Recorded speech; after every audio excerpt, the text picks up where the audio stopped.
Hi everyone, this is Audrey here. Today I wanted to show you two yoga poses that are once again nice and simple but really effective in unraveling tensions at the base of the spine. Um, they are substitutes for two poses I taught in the previous video, which were alternate legged thread the needle on the floor. So these two poses, which are called slow motion dive and thread the needle in the chair, um, both unravel tensions from your tailbone to your sacrum.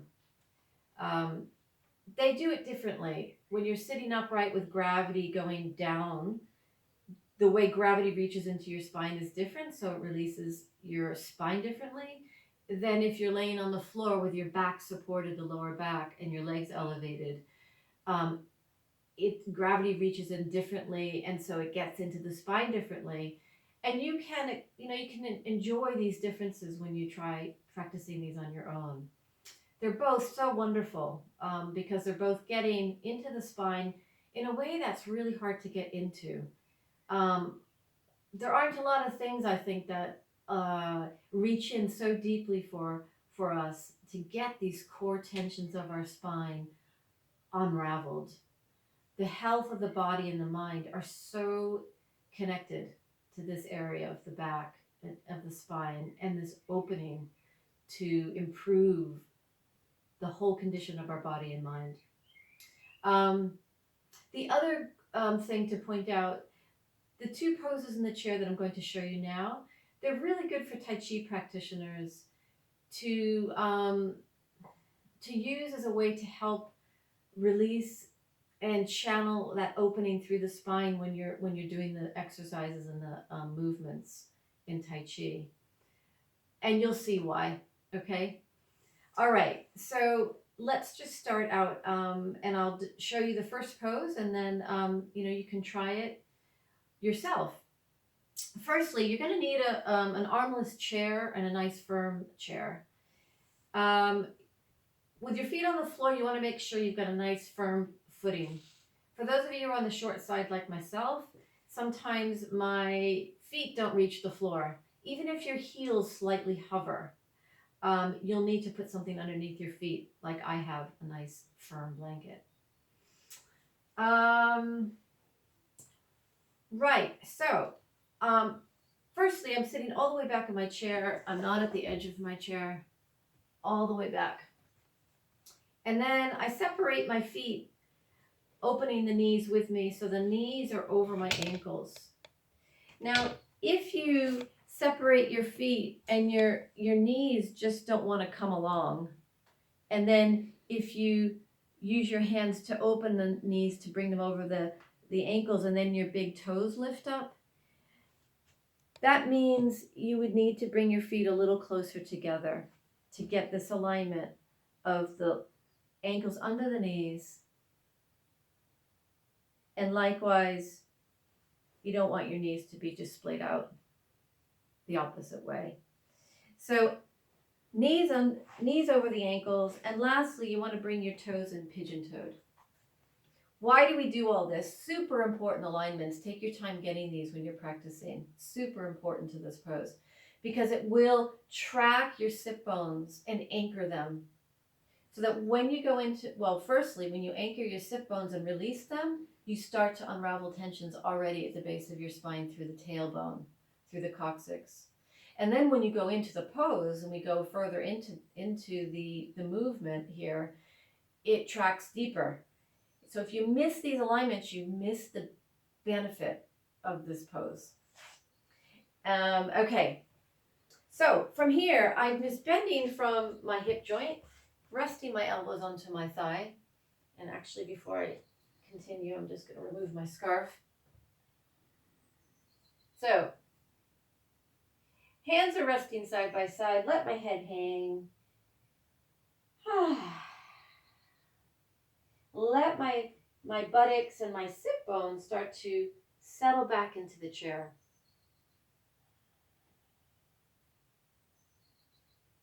And the more my sit bones, the more my buttocks release back into the chair, eventually, the more my shoulders the upper spine. Start letting go. They start lightening up. You know, those tensions of the day just start kind of rolling off the shoulders. And it's actually a really nice way to connect to how when your lower spine releases, your upper spine releases too. Really, that's a really crucial link in the body. So the back of the neck can lengthen as the weight of the head settles even more into this forward bend. And you just continue breathing, letting the pose work on you. I know it's hard to see things when you're doing this kind of practice because it's so much of it's happening internally.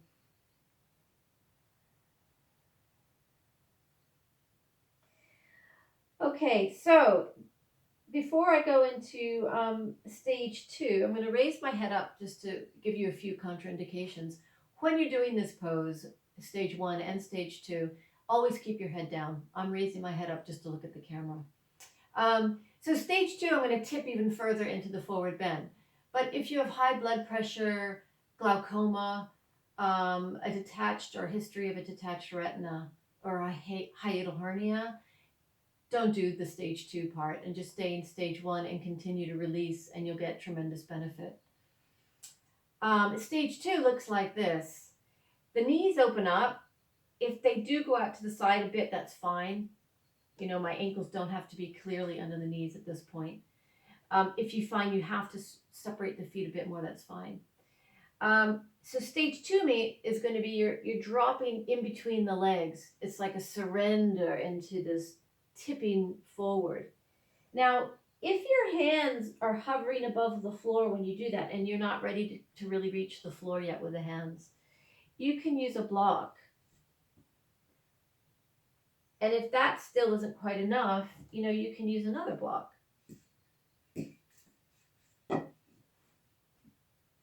And there you've got a nice firm support. Now, the big toes, if when you've come down into this pose, especially if you go too far, your big toes can lift. Even if they lift a little bit, you need to draw them back down into the floor.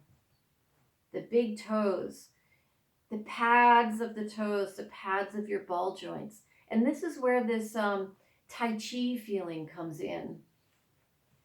This pawing of your webbed feet like a cat.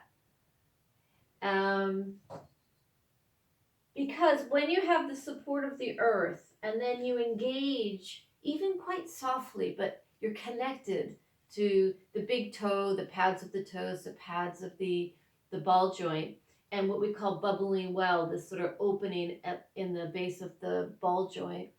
It's an opening that draws your energy up from the support of the earth. And in this case, the earth supports and draws a release through the legs back into your sit bones, into your hips, into the lower spine.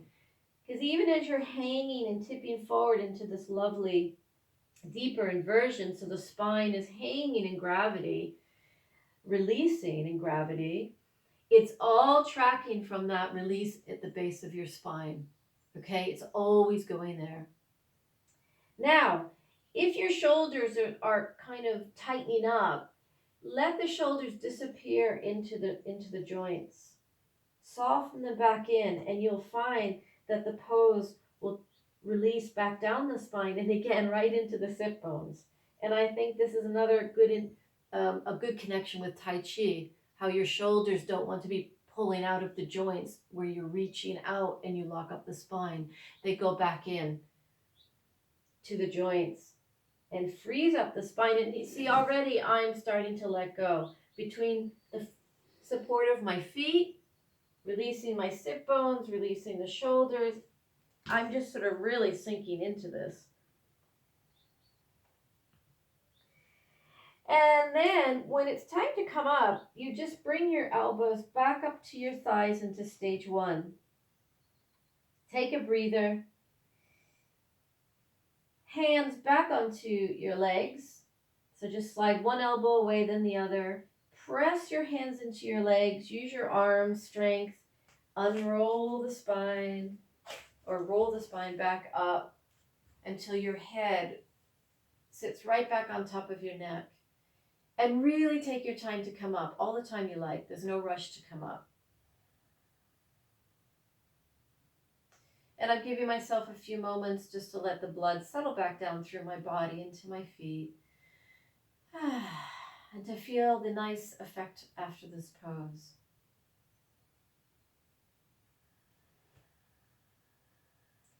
My breath has opened up. I'm calmer. When you tip forward even to stage 1, you're starting to suffuse blood into the brain in an inversion, especially get it in stage 2. So if this is an afternoon practice for you and you're tired, you're mentally tired, if you go into slow motion dive, it really suffuses that blood supply back into the brain. So it will make you more, your alertness and your mental clarity will come back. Okay, so that was slow motion dive.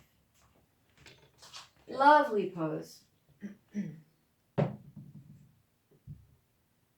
Right. Second pose, called thread the needle in the chair. Same thing, you sit all the way back into the chair, not on the edge, all the way back. This time you're going to bring your feet together.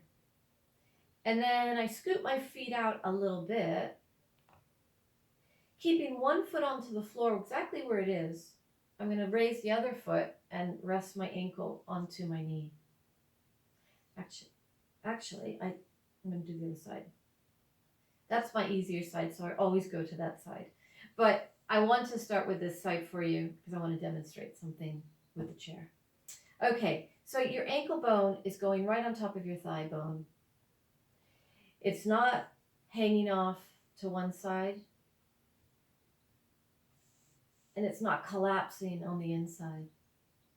The bone of your ankle is right on top of the thigh, and it can feel a bit weird.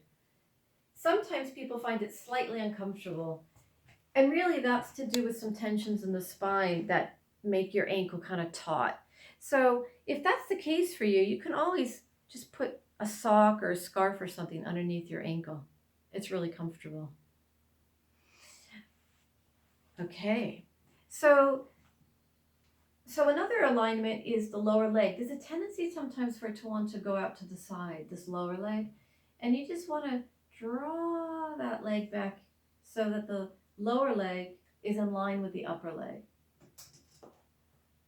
In this position, it's tracking me back into my sit bones, back into the chair. If that leg drifts out to the side, that other ankle drops off my thigh, can you see that difference? And what's happening here is nothing is going into my spine. And this is like the significance of the style of yoga that we're doing. It's all about these precise alignments to get something happening in the spine. So, leg comes back, ankle comes back. Oh yeah, I'm like anchored in the chair. And with this other leg out to the side, this is now reaching into my sacrum. So this pose is going to release your sacrum. Now, one last thing is you can raise your knee up a little bit and slide the ankle, kind of tuck it. Sometimes it just wants to come back towards the hip a little bit more, and you might feel ready to do that. Lastly, although this pose is excellent for knee problems because of the opening you're going to get through the sacrum, which realigns your thigh bone, which then realigns the knee, if your knee is really finicky and uncomfortable in this pose, either find another position for your ankle to be at on the thigh, or you can support your leg with a blanket. This feels wonderful. And what that does is it takes the pressure off the knee, and the support of my thigh helps release the muscles of my legs so I can feel my lower back letting go.